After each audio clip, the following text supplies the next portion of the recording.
Okay, more along those same lines. Um, if you saw the last video, kids need to have a plan given to them, and they don't need to be given an option because they're not in charge. So the guys in charge provide the plan, and the guys who are not in charge, that's the kids, get to carry out what they're told. Um, we were discussing this, and one example of that has to do with a child's diet. One of the areas that a kid likes to have control over is first and foremost maybe their diet, and what they do with that later becomes an issue if you want to talk about potty training, because they can get really manipulative on that one. But anyway, if you're providing and you should, because kids are not dietitians, they would eat the wrong stuff constantly, Yeah. I'm sure, and they'd be sickly. And we have really a rash of, childhood obesity and childhood diabetes and things like that, and other worse, even cancer, because kids are not fed correctly.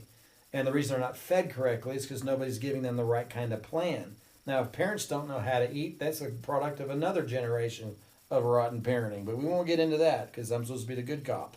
But at any rate, I really am. But at any rate, we give the child, if it's time to eat, then we would set out what the child is to eat and not provide options on that. I just hate it when anybody comes and says, okay, Johnny, here's what we're kind of having for dinner. What do you want? Or what out of what is being prepared, what part of that will you eat? Because I'm like, you're going to eat what we put on your plate. That's what you're going to eat, and there isn't an option. So anyway, you can take up from that. Well, and that's the plan. The plan is, I planned this meal. I set it out.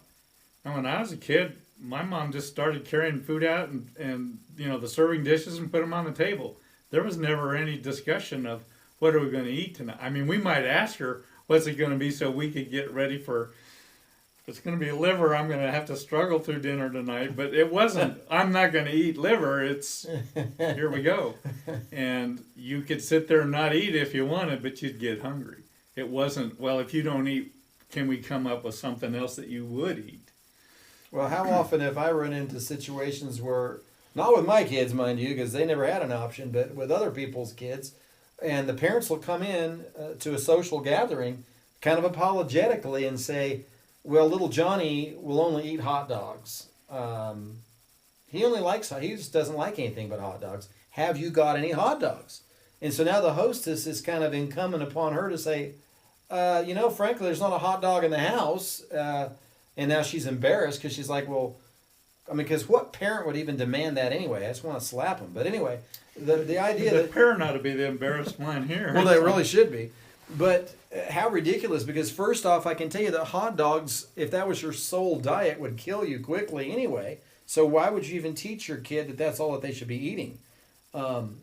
Because you've trained them this way. You've trained them, and we're still working on the last thing we talked about, which is the kid's not the adult in the room, the adult is.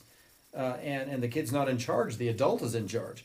So this is just one of those areas where children oftentimes want to exert manipulation and control tactics. I don't like that, I won't eat that. And you got to say, look, you're going to get awfully hungry if you play this game, because we're not going to give you a hot dog, and we're not going to cater to your specific demands, whatever they may be. And especially when you consider that you are supposed to be, as the adult, the dietitian in the house, who sees to it that these children are fed healthy, balanced, decent, meals, so that they grow strong and healthy, and don't turn into a little diabetic case that can't get off the couch. Which we have to touch on that in other areas, because there is other training besides just not only what you're going to eat, but what you're going to do after you get through eating. Like get up off the couch and go do something. Yeah, that part of the problem with this is that the parent can be threatened with, I'm going to starve myself to death if you don't feed me what I demand.